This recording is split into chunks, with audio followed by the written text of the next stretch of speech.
বিসমিল্লাহির রহমানির রহিম। আসসালামু আলাইকুম। আজকে আমি আলোচনা করব ভারতের আগ্রাসন নিয়ে। আপনারা জানেন ভারতের আগ্রাসনের বিরুদ্ধে কথা বললেই আমাদের দেশের বীরদেরকে অকুতোভয়ে প্রাণ দিতে হয়, তাদেরকে হত্যা করা হয়। ফর এক্সাম্পল হিসেবে বলতে পারি ইলিয়াস আলী, আবরার পাহাদ বুয়েটের স্টুডেন্ট এবং ওসমান হাদি ইনকিলাব মঞ্চের মুখপাত্র ও আরও অনেককেই ভারতের আগ্রাসনের বিরুদ্ধে কথা বলার জন্য হত্যা করা হয়েছে। কিন্তু আমার মূল প্রশ্নটা হচ্ছে, এই হত্যাকাণ্ড কি ভারতের কোনো সেনাবাহিনী দ্বারা ঘটেছে? এই হত্যাকাণ্ড কি ভারতের কোনো বাহিনী দ্বারা ঘটেছে, অথবা ভারতের অন্য কোনো বাহিনী দ্বারা ঘটেছে বলে আপনি মনে করেন? আমি ব্যক্তিগতভাবে তা মনে করি না, তা ঘটে নাই। ভারত থেকে কেউ এসে এই হত্যাকাণ্ড ঘটায়নি। এই হত্যাকাণ্ড ঘটিয়েছে বাংলাদেশে জন্মগ্রহণ করা ভারতের রয়ের এজেন্ট, যারা বাংলাদেশকে অস্থিতিশীল করে তুলতে চায়। এই রয়ের এজেন্ট দ্বারা এই হত্যাকাণ্ড ঘটেছে। আমার প্রশ্ন হচ্ছে, ভারতের আগ্রাসনের বিরুদ্ধে কথা বললে যদি আমার দেশের বীর সৈন্যদেরকে হত্যা করা হয়, এই হত্যার সাথে যদি বাংলাদেশের জন্মগ্রহণ করা রয়ের এজেন্টরা জড়িত থাকে, তাহলে কেন বাংলাদেশের সরকার, বাংলাদেশের আইন শৃঙ্খলা বাহিনী এদেরকে খুঁজে বের করে, এই রয়ের এজেন্টদেরকে খুঁজে বের করে মূল থেকে উৎপাত করা হয় না?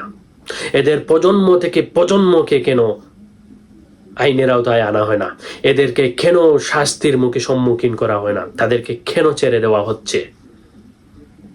আপনারা জানেন, ভারতবর্ষের সাথে ইংরেজদের একটি যুদ্ধ হয়।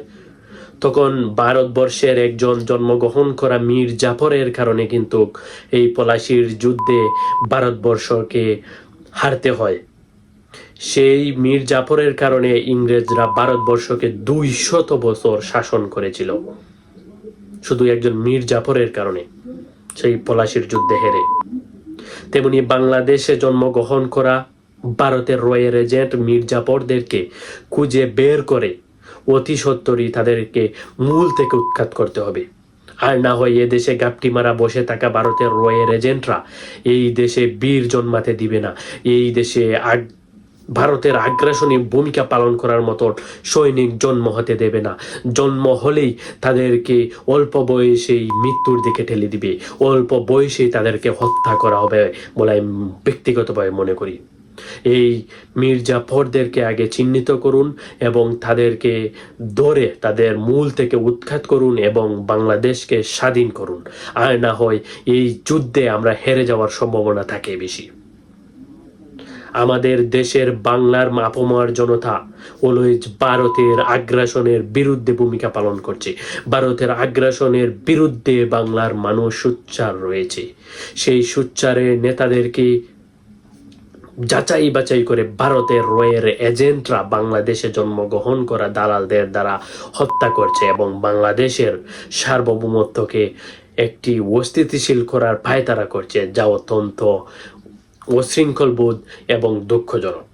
আমি আকুল আবেদন জানাবো, এই ধরনের দালালদেরকে চিহ্নিত করুন এবং তাদেরকে আইনের আওতায় নিয়ে আসুন। সেই সাথে বাংলার প্রত্যেক জনগণকে ঐক্যবদ্ধভাবে হাতের উপর হাত রেখে ভারতের আগ্রাসনের বিরুদ্ধে লড়াই করুন। সেই সাথে বাংলাদেশকে রক্ষায় সর্বোচ্চ সহযোগিতা পালন করুন এবং বাংলাদেশকে রক্ষার জন্য যে যে ধরনের প্রস্তুতি দরকার, সব ধরনের প্রস্তুতি নিয়ে আমার দেশকে দালাল মুক্ত করুন, আমার দেশকে ভারতের আগ্রাসন মুক্ত করুন। ভারতের আগ্রাসনী ভূমিকায় নিজেকে সোচ্চার করুন এবং দুর্বার আন্দোলন গড়ে তুলুন।